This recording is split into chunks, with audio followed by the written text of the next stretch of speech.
Raz som nabehal v daždi na Břeclavsku 4 km na svojej izbe hotelovej. Ale keď ti príde notifikácia, že už je tam, ja neviem, október 2026 Vinobraní a nás brali práve ty, pretože ty nás nevedeli dostať 5 rokov, tak áno, takto áno. Mám rád toho Edisona, ktorý hovorí, ani jeden deň v živote som nepracoval, všetko to bola zábava. Ja som tak povedal chlapcom nedávno, že snívalo sa mi, že ma vyhodili z No Name. Čo teda asi nie je úplne možné.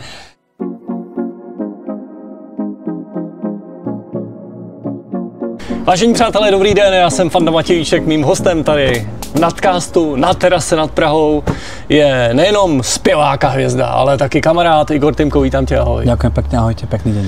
Prosím tě, kde ty si ztratil ty vlasy? Já jsem se díval na historické fotky na vašem prvním turné, tam si měl ještě takhle. Igor měl vlasy tady podsaď takhle. A vďaka Bohu, že ich nemám, lebo za šampóny, kaderníkov, barbérov, upravovačov, gely, šampóny a čo tam ešte chlapci majú? Tužidla? No to je jedno. Som ušetril na jedno luxusné auto. Takže vďaka Bohu, lebo ja ráno vstanem a som učesaný. A ver mi, aj kapela No Name je jasným důkazem toho, že o vlasoch to není. No ale všichni jste měli řepu, i dokonce Izoli si myslím, že měl delší vlas. Tak trošku áno, prišiel k nám do kapely. My sa smiali, že sme ho volali teta Olga, lebo sa tak česal na takú cestičku. A vyzerali, pišinka u nás. No, a vyzerali jak hlasateľka z RTVS 2 z roku 1988.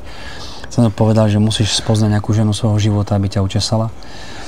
Tak dneska už je to jeho bývalá manželka, ale tie vlasy mu spravila dobre. Hele, já jsem se jednou díval do zrcadla na sebe, viděl jsem, že už tady není to, co tam bývalo.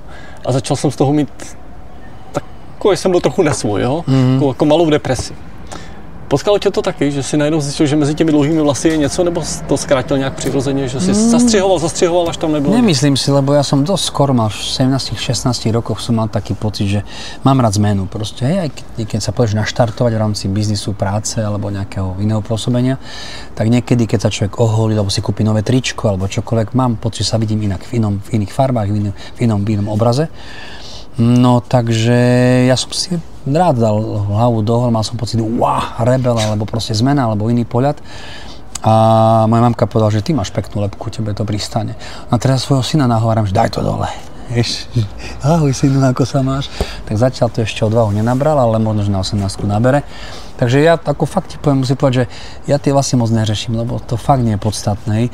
A či človek tie vlasy má alebo nemá, vo svojom vnútri musí byť spokojný. Pre mňa to je úplne že nepodstatná téma. Práve naopak, skôr sa na tom smejem, lebo sú ľudia, ktorí si to udržujú a ja nič proti nič nemám, keď sa cítia lepšie. Že sa hovorí, že najnovšia letecká spoločnosť je Turkish Airlines. Že tam všetci chodia do Turecka si to napichávať, ja to akceptujem, keď to pomôže dobre. Ale mne raz volali z nejakého klubu nespravodlivo plešatých, že pán Tymko, že ste náša, že by sme chceli dať nejaké čestné miesto, či čo. Ja hovorím, no počkajte, ale ja som s tým spokojný, že ja sa mám za spravodlivo plešatých a boholavých. Aha, tak keď nemáme podstatu nášho klubu, tak asi ničom dovidenia. Takže ja hovorím ti, niekto sa ma na to pýta občas ešte, ale je to také. No ja to neprežívam a vlastne zase rozumiem chlapcom, ktorí chcú byť furt mladí alebo čo. A navyše, práve opačne, všetkým tým, ktorí s tým trpia, odporúčam, dajte to dole. A na holohlavých nikdy nevieš typnúť vek. No tak ty si ten Bruce Willisovský typ. To by to sedí. Aký? Bruce Willisovský. No. Mně by to úplně nepristal. Máte na to hezký slovenský slovo pristaně. Pristaně, hej. To je pěkný. Ale u vás pristaně, ale lietadlo, ne? No to u nás... Pristané to je, no. U nás se pak tomu říká letiště. Ja.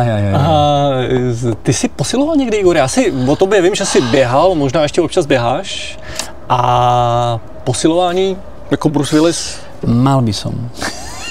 A skúšal to znamená, že skúšal som to, mám aj trénera, geniálneho chlapíka, aj neviem čo všetkého v kulturistike, Richard Cienky, ten sa mňa stará. Ale je pravda, že všetky tie veci, ktoré sú štandardné na to, aby si mal ten režim, ja porušujem. To znamená, dneska som ráno vstal o 5:30 kvôli Teleránu, zajtra vstanem o 8:00, už je to zase iný posun, utekam do Brna. Včera ráno som bol ešte v Zlíne, večer v Prahe.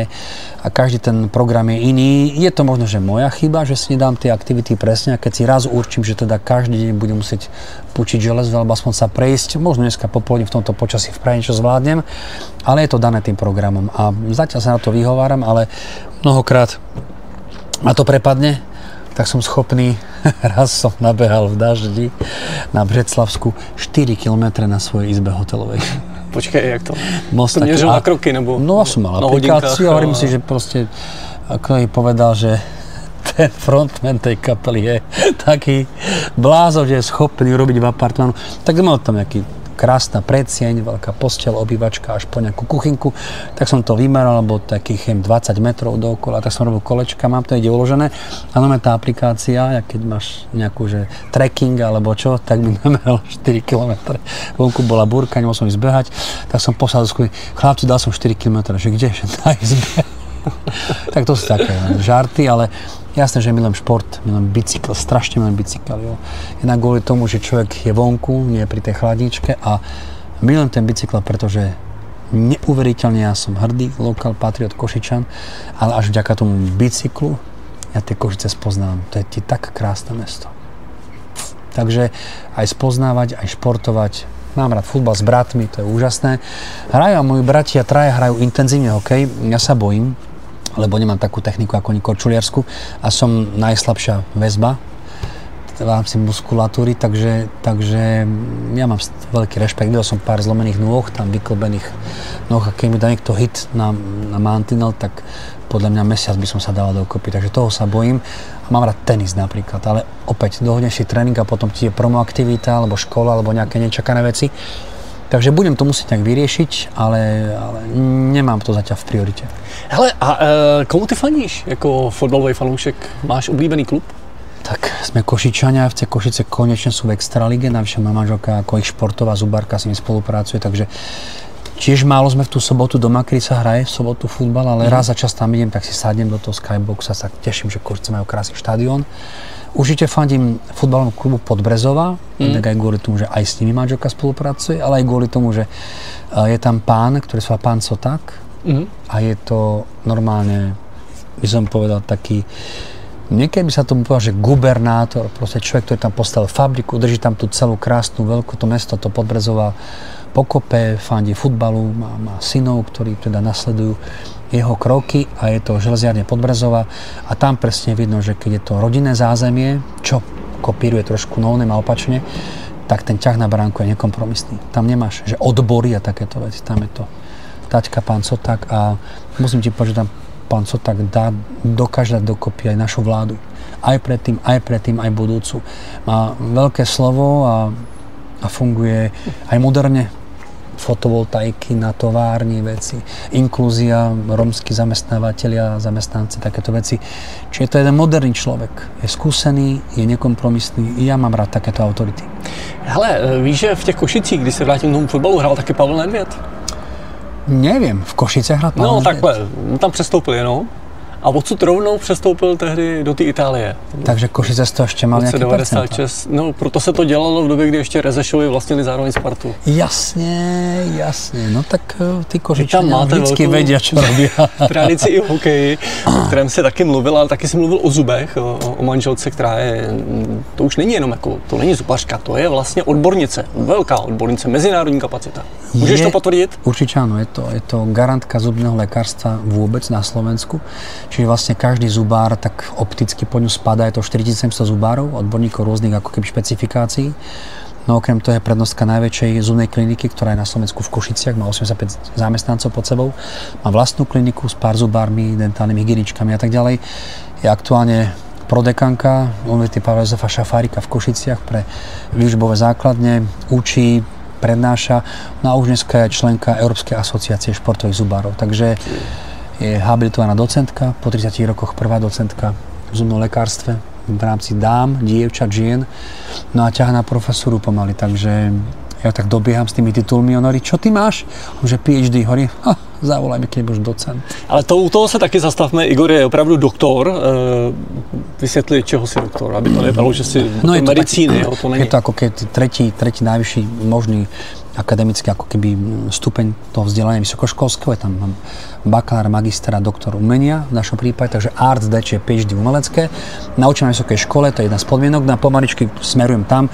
Ako nie je to moja úplne priorita, ale keď naplním isté kvóty, aj v divadle hrať, aj písať prácu, aj školiť a oponovať práce bakalárom a diplomantom, tak možno budem docent aj ja, alebo funkčné miesto docenta. Je to jedno, sú tam ľudia, ktorí si to zaslúžia viacej, lebo na tej škole pracujú viacej. Ja som tam, by som povedal, tak vždy, keď mi to no-name dovolí, ale zatiaľ mi to pán dekan, pán rektor toleruje a verím tomu, že mám nejaký prínos, lebo decká ľúbia tých ľudí, ktorí sú z praxe. Hej?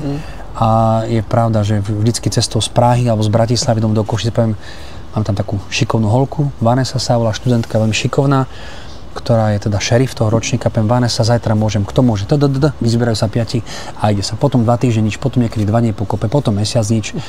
A tak má to zase iné priority. Ťaháme tie decka na medzinárodný festival setkání, stretnutie do Zlína. Robíme s kolegynkou Zunskou Budinskou na škole priamo. Už 3. rok tradične koncert, niekedy v březnu to býva. Rieka, čo prázdnom nepreteká, lebo tá škola má 25 rokov, takže sú také aktivity, ale je to proste evidentne to na tej bázne, že tí študenti musia makať a nás naháňať. Nie je to, že vodíš za ručičku dieťa a teraz sa nauč, prosím ťa, prvú slohu, lebo bu. Nechceš, padaj. Chceš, rob, som na telefóne. Tak tohle je doktor Igor Tymko, mimo jiné taky zpěvák skupiny No Name a sportovní fanoušek. Jako první člověk je v nadcastu podruhé. Si byl možná dokonce prvním hostem. Je to možné. V únoru, v březnu, v dubnu. O poschodíše jsme byli, to si pamatám. Ano. Tak dneska máme krásné počasí a vy jste před turné, Kapla. Přesně řečeno. Vy máte půlku turné za sebou, ale před sebou máte ten poslední koncert, to je ta Praha 20. dubna.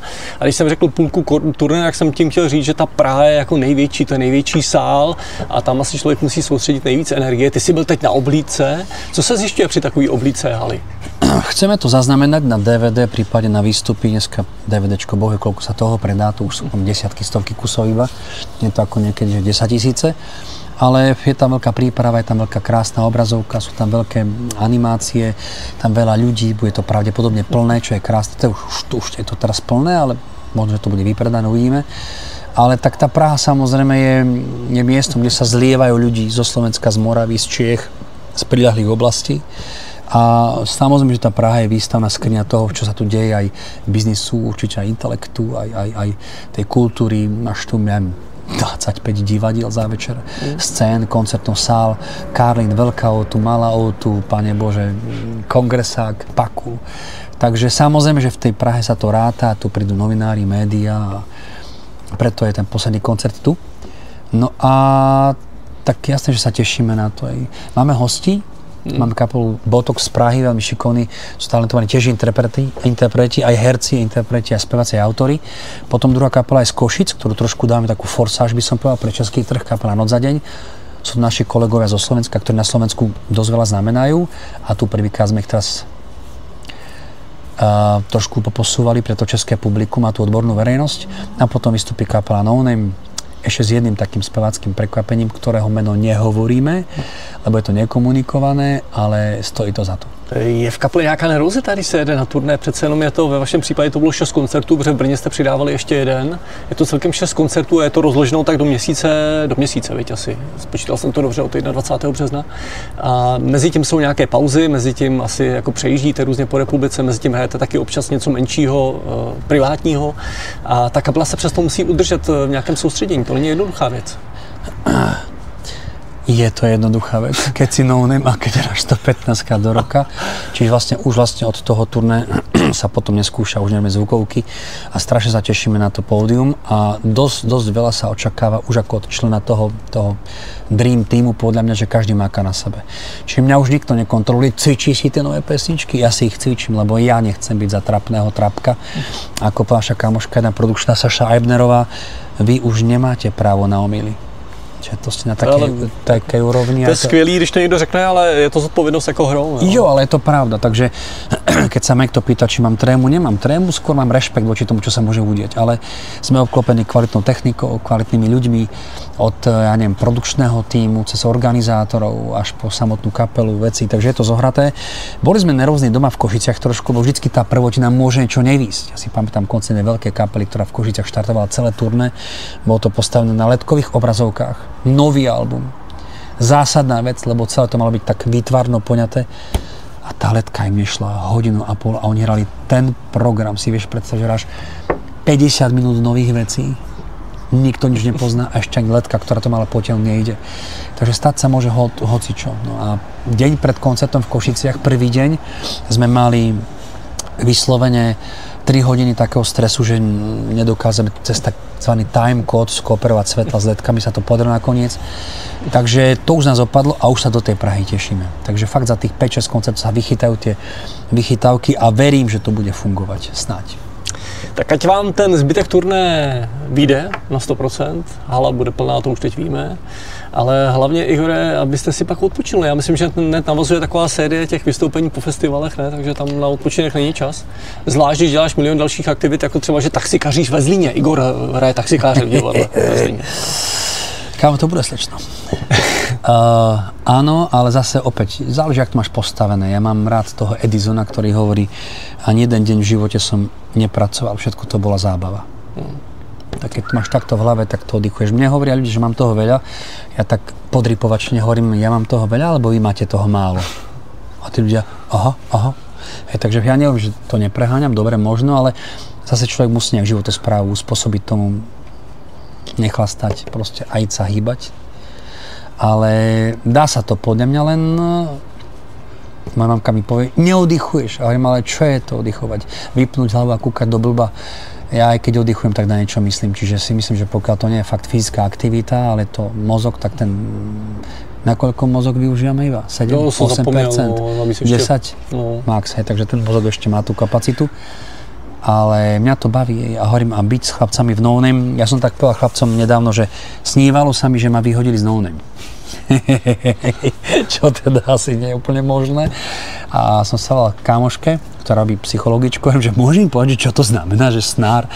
Hovorím, no, že si šťastný, že si v tej partii, že vlastne to, čo najviac miluješ v tom snári, sa ti udialo, že si to vážiš. No tak predstav si, že si v partii týchto ľudí s týmto výtlakom, s týmto výstupom, nám za to tlieskajú, dokonca aj platia a už to bude 28 rokov, takže ja si to neviem predstaviť. Napsal si teď někdy poslední dobou nějakou písničku, o který si myslíš, že bude fakt dobrá? Máme, myslím, že minimálne 4-5 krásnych vecí, ktoré sú už teraz hotové a čakajú na svoj čas, takisto ako počkal Karel Gott na to, kým sme napísali duet, takisto ako počkala Tereza Mašková na pesničku O nás dvou, tak ako tie rôzne projekty sú. Takže áno, sú veci a podľa mňa ty si kreatívec výborný, takže vieš, že neexistuje, že robíš iba na jednom, zasekneš a potom si povieš, čo teraz so životom, čo vymyslím. Čiže počas jednej veci už paralelne staviaš ďalšie tie úrovne, čiže my už vieme, čo budeme robiť o 3 roky napríklad v rámci kalendáru a pomaly tam sa snažíme dôjsť. A počkej, to znamená, že na 3 roky dopředu máte plný kalendář, pokud jde o vystoupení? Nie plný, také, že každý piatok, sobota, ale keď ti príde notifikácia, že už je tam, ja neviem, október 2026 Vinobraní a nás brali práve ty, pretože ty nás nevedeli dostať 5 rokov, tak áno, takto áno. Že s tým výhľadom je tam 2,5-3 roka. Ale tie iné aktivity napríklad fungujú trošku inak. To znamená, že či si to musíš strategicky rozložiť. Dostal som v jednom divadle slovenskom ponuku a vedia o našom kalendári, takže pán Týmko, len rátajte, o 2 roky by to bolo aktuálne. Čiže oni už rátajú s tým, že čo by mohlo byť, fungujú. No a nie je to chvála, je to proste fakt. To je to na najkrajšie, to sú reálne veci. A uvidím, ako to dopadne, ale samozrejme, že tie pesničky už viem, o čom by som napísal, alebo viem si predstaviť, že by som oslovil s danou piesňou napríklad Jarka Nohavicu alebo Terezu Maškovú. Mám už nápady, chlapci majú nápady, s kým ďalej, ako to robiť, ako to poňať. Takže podľa mňa to sú normálne veci, že buduješ meno a aj marketingu o to No Name, zase ten cukrík trošku inak zabalíš. Koniec koncov aj turné v pôvodnom znení túr je zase tá istá No Name, inak zabalená, iné animácie, spojitosti duet z Noc a deň, do toho Botox. Takže je to také trošku, možno aj poznáš to sám, marketingové remeslo, že to vieš poňať, lebo ja už iný nebudem proste, možno priberiem, schudnem, ale jednoducho to je to umenie taká tá otázka, že kto to má ťažšie. Coldplay napríklad, alebo YouTube, ktorí majú celosvetové pôsobenie, dajú pesničku a jazdia 4-5 rokov turné po celom svete, alebo No Name, Čínaský Krištof, alebo ja neviem, proste ostatné kapely, ktoré napíšu pesničku v regióne Slovenska, alebo Československa, v tom väčšom šťastí, a musia o 2 roky zase napísať niečo, aby dokázali, že to nebola náhoda, jo. Takže napísať Lasciatemi cantare. Áno, máš to v celom svete, kúpiš za pesničku ostrov a máš vybavené, jo. Ale tu napíšeš pesničku, kúpiš si byt na hypotéku a modlíš sa, aby si napísal ďalšiu. Moc hezký konec našeho povídání s Igorem Týmkem, s doktorem Igorem Týmkem, zpěvákem skupiny No Name. Děkuji, že jsi zase přišel do nadcastu, měj se pěkně. Lasciatemi cantare. Čau. Ahoj, Igore.